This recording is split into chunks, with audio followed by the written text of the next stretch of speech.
What's up, YouTube? Back again for part 2 of pros and cons of owning a Dodge Charger.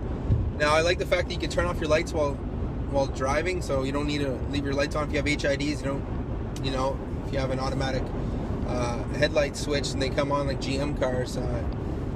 Not with the Dodge. You can turn them on whenever you want. I like that the battery's in the trunk for more weight distribution. That's really nice. Won't corrode as quick. It's got the little filter drain there in case it leaks gas, so you don't have to worry about that coming in your vehicle. If it's in the front, you don't need that battery, but this battery is a little bit bigger and a little bit more expensive, and it needs a hell of a lot of cranking amps to turn on the big V8. So it's about 8 years old, works just fine, no corrosion, very easy to install a stereo if you ever want to do that. You don't have to run any power wires, just a remote wire and the RC wires, and they're tiny, so you can hide that right along the side of your vehicle. A lot of people, their power wires are so big they actually run it underneath the car. I wouldn't recommend that, but whatever, do what you want. Another thing, the stereo system in here is I want to say Polk Audio, not Polk Audio, Boston Acoustic. It sounds pretty good. It's got some beat to it.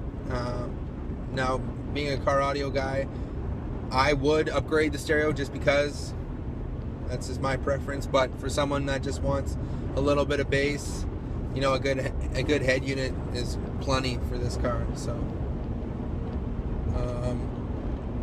blind spots aren't too bad. The windows are very tiny. The windshield is very small, believe it or not, and it feels like the roof was just chopped off.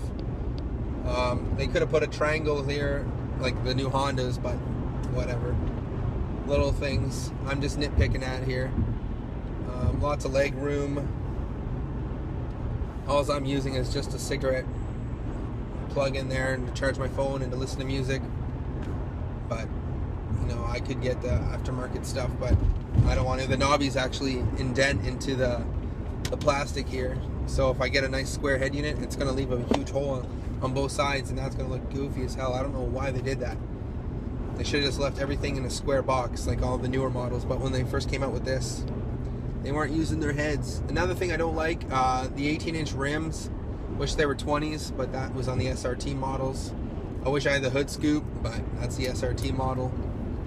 When you pop the hood, you gotta hold it up with a stick. They should have put the compression, their whatever you want to call those things, the struts, to hold it up yourself. But that's just, I'm just being nitpicky here. No turn signals on the mirrors. No heated mirrors. I don't have the navigation package, so this car was pretty loaded for its day. I have everything but the navigation. What else can I say? When you turn on your lights, it emits like a nice little glow, and you can dim that right down to like nothing. So you can drive at nighttime nice and quiet and have nothing, like your eyes won't be squinting or nothing. You can almost like drive at ease, and it's very quiet for your kids, so they will pass out in no time. That's another thing I liked. It's got good pickup, like I said in my other video, but you do feel the weight of this car. It's 4,400, almost 4,400 pounds. So I gotta buy a bigger jack if I'm gonna be doing anything with the rims or plasti dipping or muffler work or anything like that. It's got a good rev to it for the Hemi.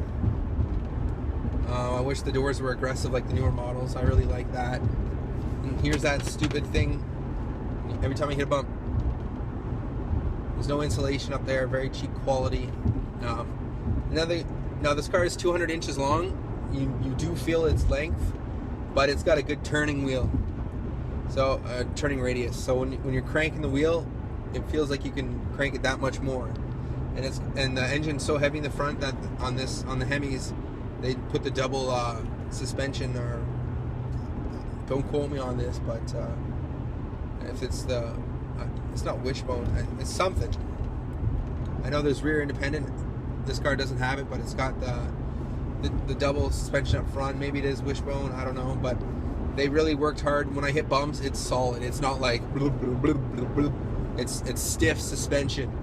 I can put 5 people in here with like 400 pounds of shit in the trunk, And you know what I mean? Like, the car won't sag. It can definitely haul ass, but I don't see any of these cars with trailer hitches, so it was definitely meant for a cruiser or a cab vehicle. So they wanted this car to last, and this engine will go easily up to 300,000 K. I've seen lots of Chargers online hold their value, and I got this under 100,000 kilometers for a decent price, though the rims are shot to shit. And they're trying to tell me that some old guy that owned it, he might have pressure washed them up really close. But I don't think that's the case. I think when brake dust gets on, you don't clean your rims, or you drive in the wintertime, they're gonna go. And I don't know. They said it wasn't winter driven. There's no rust in this car, but that's just another thing. The rust on the Dodges are known around the fenders, but this vehicle has no rust, and I want to leave it that way. So I just saw a van drive by with an RT badge. That is just depressing as fuck. Road and track, buddy. That's just, I know it's a trim as well. You don't put an RT badge on a fucking van. Oh, that's embarrassing.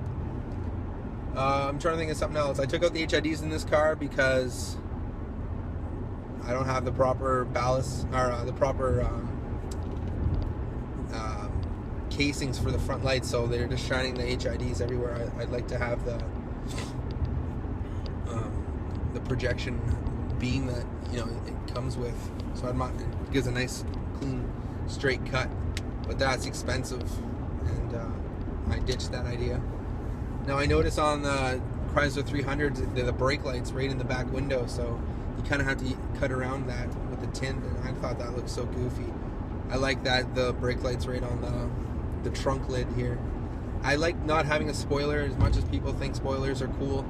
It is a muscle car, and you know, you put in goofy big spoilers, you're making it look like a sports car. But it is a 4-door, I know, but you know, it's got the muscle car engine. So whatever it is, fuck.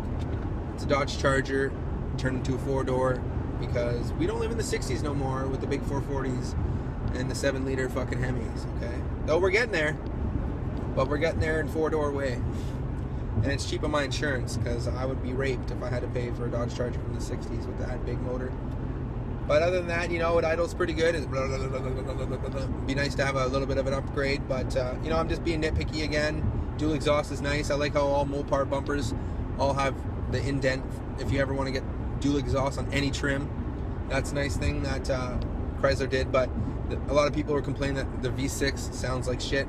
It's not a V8. You're not going to get a Hemi sound out of that. Sorry. You know, I was looking at doing that when I was getting a V6. Thank God I didn't, and I got the Hemi. So